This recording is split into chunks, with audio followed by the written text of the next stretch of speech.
Alright, this is Chat UTD.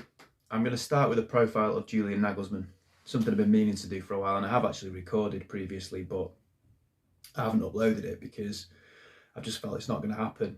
But there's some good sources suggesting that it's between him and Michael Carrick, so it's definitely worth doing a profile of him. Looking at his career very briefly and put my own twist on it with a pros and cons list, and then in the second half of the video I'm going to talk about my dream choice for United manager, which is not Julian Nagelsmann or Luis Enrique or Michael Carrick. But let's start with Julian Nagelsmann. 38 years of age, he'll be 39 in June. Amazing that he's had 11 years of experience pretty much. That's at such a tender age. Started at 28 with Hoffenheim. They were a team that were in the relegation zone. 15 months later, they were in the Champions League. Amazing. He finished 4th and then 3rd in the 2 seasons he had with Hoffenheim. Went to Leipzig, finished 3rd and then 2nd, and also reached the Champions League semi-finals. That got him his, I suppose you could say, big break, going to Bayern Munich. Won the league with them, but got sacked partway through his 2nd season. And since 2023, he's been the manager of the German national team. In 2024, at home Euros, he took them to the quarterfinals where they got knocked out by the eventual winners, Spain. And I'm pretty sure right now he'll be preparing for the World Cup in America this summer. He is contracted to Germany until the end of the Euros, which will be in 2028. But the general consensus is that he's open to a return to club management, and depending on what you read, would be open to the manager's job, head coach's job at United. Let's look at pros and cons. I'll start with pros. The fact he's so young and yet so experienced is a big pro for me. So much potential, so much still to come, but also a vast amount of experience. This is a bit of a leap, but I think it's one I'm prepared to take. I think you can also make some assumptions about his character given his life experience and what he's been through. He had to retire from playing at 20 years of age because of injury. You imagine at 20 years of age, you've probably dreamed of playing football his whole life. He's young, he's fit, he's optimistic, he's vibrant, he's full of energy, he's full of hope, but his body won't let him do the one thing he probably wants to do more than anything else, which is play football. And his dream is shattered. Now that happens to thousands of football players, and many of them just fade into obscurity. Many of them many of them go and make lives for themselves like other normal people, like you and me and other people. They have jobs and they have families and hopefully go on to have an alternative career. Some don't, by the way. But he is an incredible story. He went and did a sports science degree, which I think adds a different dynamic to his management. I think it adds a different psychology, a different understanding of things. I really like that he did that. And by the age of 28, he's managing a Bundesliga club. I think what we can say then is that this fella responds well to adversity and he's incredibly resilient. And that life experience, I think, only enhances his reputation. A leap, but I think a leap we can take. And plays a certain style of football, but I certainly think he's not pigeonholed himself to or typecast himself to one particular style. I think he's quite adaptable to the needs of what's going on in a particular game and the challenge given by a particular opponent, which in modern day football is good, because you do get managers, particularly hipster managers, who have a particular style. They never deviate away from it, and if it works it looks great, if it doesn't they just look stubborn. So I think that has to be seen as a positive. He's managed a big club, of course, in Bayern Munich. That has to be seen as another big positive. All the best. I think this is a German lager actually, which, yeah, it is, which was actually not done on purpose, but there we go. Maybe it's a sign.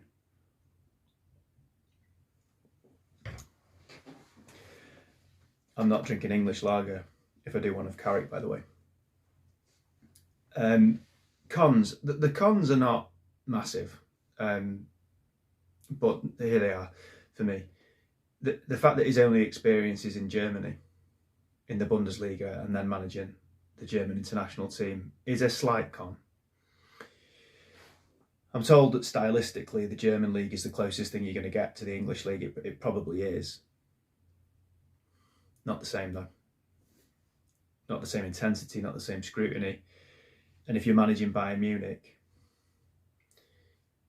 it's not the same as managing one of the bigger clubs in England. The bigger clubs in England could drop points to anybody on any given weekend. It's not like that in Germany. So the scrutiny at Bayern Munich would be high, but they would be expected to win, I'd guess, between 28 and 33 games a season in a 38-game season. The top teams in England are not expected to win those amount of games. And in terms of scrutiny, actually, the microanalysis on the United job is different to Bayern Munich, even though Bayern Munich are a huge club. So that's a slight negative. I think the fact he was sacked by them, again, only a slight negative, but they're not prolific in their turnover of managers.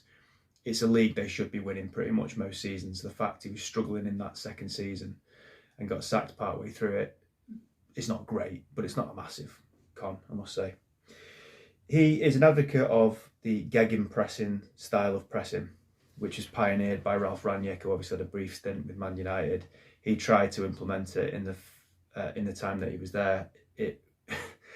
We saw it for 45 minutes against Crystal Palace, and it was never to be seen again because the players either couldn't or wouldn't do it, or maybe a bit of both.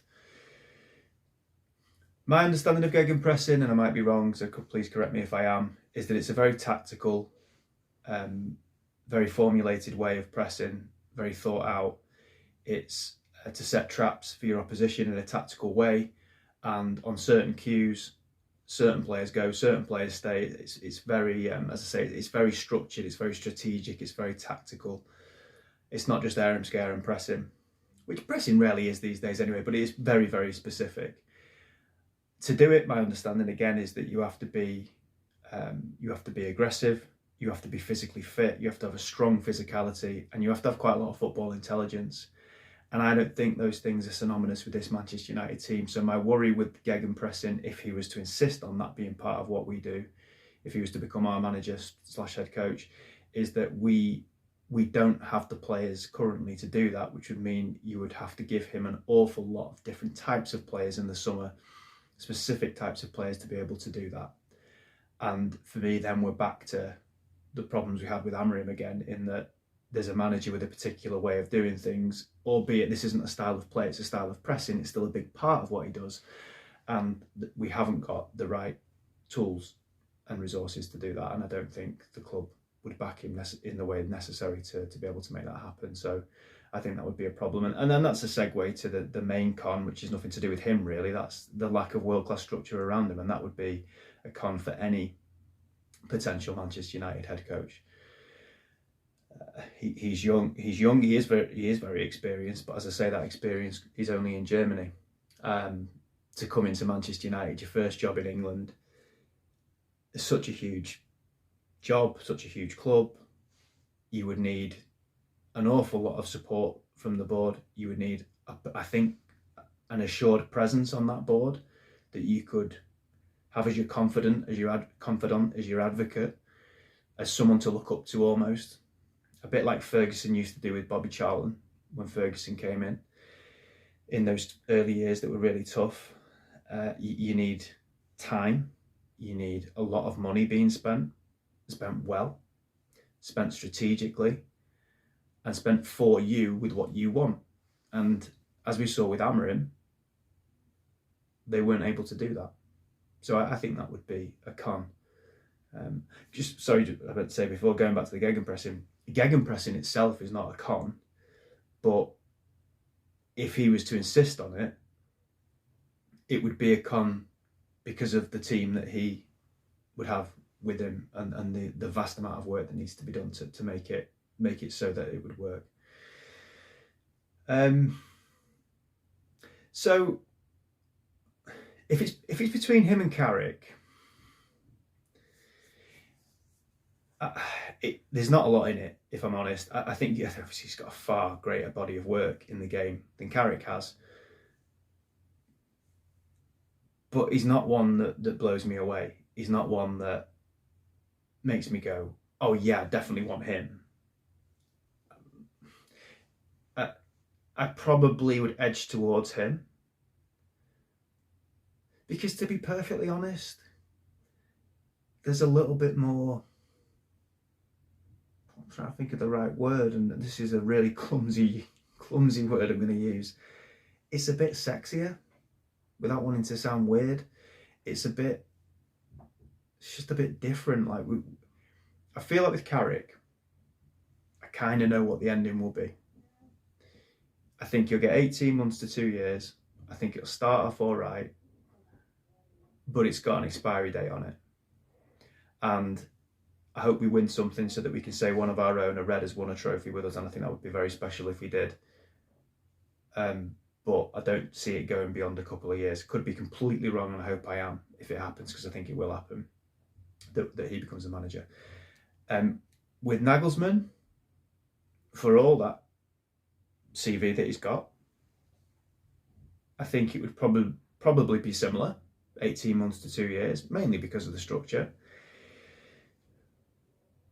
But there's a chance there that he could buck that trend.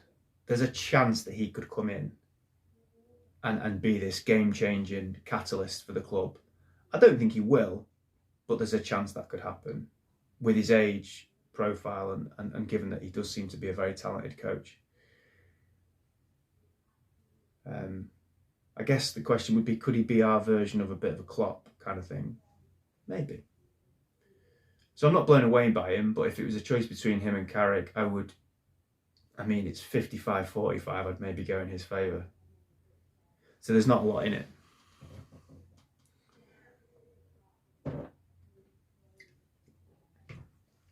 Right, on to my dream option.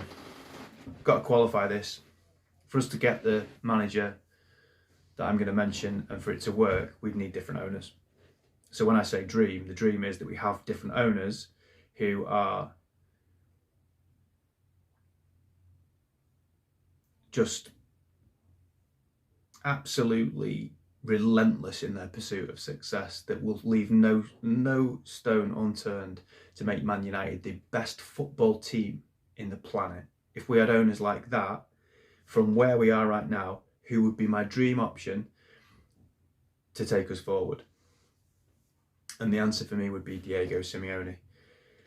55 years of age, 15 years at Atletico Madrid. The man has built a football club.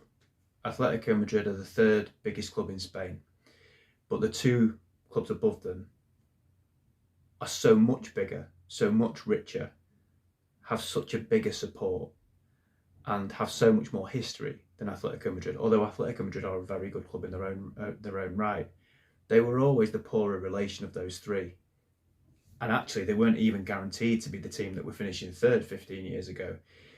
You would have a variety of different clubs over the years.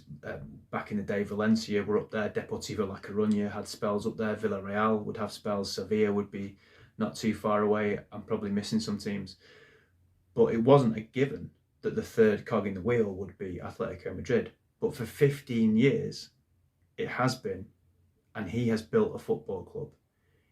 Let me just give you some statistics. 15 years, 12 top 3 finishes, 1 Copa del Rey, okay, that's not great, 2 La Ligas, 2 Europa Leagues, and 2 Champions League runners-up, getting to the final of the Champions League twice. I think the last time I looked, they currently sit 4th in La Liga, but it's season in, season out, they're in amongst it. And to be there for 15 years, you have had to have evolved your squad, you'll have had to have built something. And I look at where they are now, and they're a club that's redeveloped over the years, and a lot of money's gone into it, absolutely. But that doesn't happen at a club like Atletico Madrid, and the riches that they've got now are largely down to stuff that's happened on the pitch that he has overseen over that period of time. And it's not always gone his own way, and there's been dips and there's been periods of adversity, and the guy just consistently brings them through and helps them to reach their potential, and sometimes even push through the ceiling that's there. My concern, because this is something I've thought for a while, I've liked Simeone as an option for United probably for about the last 4 or 5 years. My concern has always been the style of play. But I think he's a bit different, for example, to Mourinho. I've said it on here many times. Mourinho, for me, is the antithesis of everything Manchester United should stand for, apart from he did used to win stuff. But other than that, he has none of the same sort of principles that we have as a football club. And it was all wrong. And I really didn't enjoy his tenure at United. So you could say, well, if you didn't like him, why would you want Simeone? Because the suggestion is that he's cut from the same cloth. It's a bit different with Simeone. My understanding of Simeone, without seeing him at close quarters, is that he's a bit more versatile. I think if the situation allows, or the situation calls for a team to be dastardly and perform the dark arts and be pragmatic and dull and boring and agitate the opposition, he can set up a team to do that brilliantly well. It's probably his biggest strength. But if a team is there for the taking, he'll get his team to go for the kill. And I was looking at their results over the last few months. They put 5 past Spurs recently. They put 4 past Club Brugge. You might go, well, Club Brugge. Club Brugge have been really good in Europe this year. They put 4 past Club Brugge. They put 4 past Barcelona. They put 4 past Espanyol. They put 3 past Girona, and they beat PSV 3-2. And they've also had quite a few games this season where they've got beat 3-2 in entertaining games. So they're not just going and parking the bus. They can do that, and they have done that. And when it requires, they do that. But there's more strings to his bow for me. I think his teams, not from watching them really closely, but I think his teams play good football when it's allowed. He's a builder. He's built something over a period of time. But for that to work at United, you'd have to have new owners. I should switch to a Spanish beer or an Argentinian beer, shouldn't I? But I've not finished this one yet.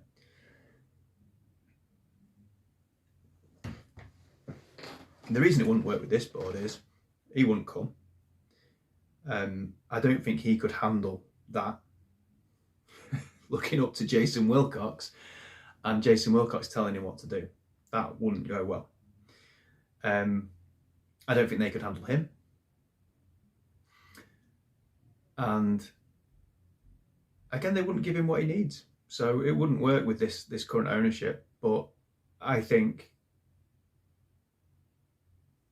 we're running out of time for this to be a viable option. He's 55, he's been at Atletico Madrid 15 years. He almost starts to get to the point where he's signed another contract to be there next season anyway, but you start to get to 16, 17, 18 years at Atletico Madrid, it almost starts to put people off. They probably think, well, he's just so used to what he's had there and what he's got there. So I think a proper club with proper owners who were hell-bent on winning would look at him and say, he's got such an incredible CV as to what he's done.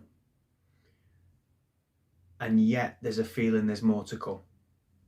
It's that sweet spot in terms of age, profile, experience, but more still to prove, more still to do. And maybe taking that step up, and I'm biased, I would see it as a step up, some would say not, with Atletico Madrid to Manchester United. So he would be my dream choice. But it won't happen. And as always, the owners are the shackles and the handbrake on the club. And they're the reason it won't happen. So we've done a bit of both tonight, really, I suppose. We've done a bit of reality testing, looking at, Nagelsmann, if he is an option, is he a good option? Looking at a few, I suppose, profiling his career, and then a few bits of sort of my own take on it with the pros and the cons, and then a little bit of a fantasy one, really, in terms of my dream manager. One thing I was going to say, read the thumbnail. My overriding image of Julian Nagelsmann is on the thumbnail. So Leipzig came to Old Trafford, I think it was during COVID, an empty stadium in the Champions League group stage, and he was wearing the most garish suit jacket that you can imagine, a la Giggs and Ince of the early 90s. If you know, you know. If you don't, go and check it out. Just Google it. And I thought to myself, there's a confident lad who backs himself. Nothing to do with his profile of manager, but that was always going on in any thumbnail that I do regarding Julian Nagelsmann. But would he suit us as manager? Bob-om. Glazers out.